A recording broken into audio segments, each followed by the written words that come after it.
dessert nila dito. Yung katulad po ng Black Purpula, Melaka. Meron po silang Sendol ice cream, fresh ice cream mango. Ayan po yung mga dessert po nila. Ito po yung mga binibenta nilang dessert po dito. Tsaka ito po yung Gula Melaka, yung kulot mo dyan sa akin.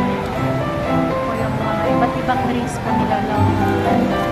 Ito po yung mga ginagamit nilang dessert po dito sa Singapore. Masarap po siya guys. At ito po yung specialty ice kacang nila. Ayan guys. Ayan. Masarap po siya guys. Lahat po ng ano dito, nakain ko na siya ng ice cream. Gula Melaka. Lahat yan guys. At saka yung mga sugar cane lemon nila. Masarap po.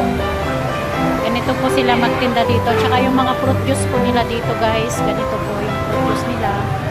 Mag-order ka lang po. Tapos ganyan po yung kanilang blender. Ayan.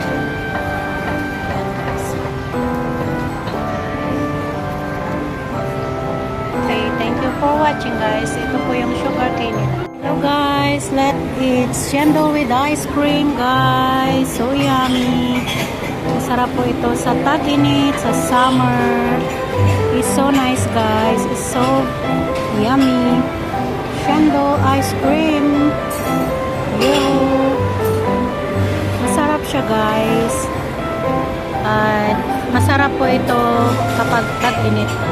Tuloy na kayo guys, kumain tayo ng chendol ice cream. Ayan guys. Tuloy na kayo. All of you guys, come and eat, come and share with my ice cream, my chendol ice cream dessert for Sunday Palm. Have a blessed Sunday to all. Treat ourselves on our day off and pampered ourselves also. And we need to eat something sweet to stay happy, yummy, and full of energy. Thank you for watching guys. Chendol ice cream, so yummy guys.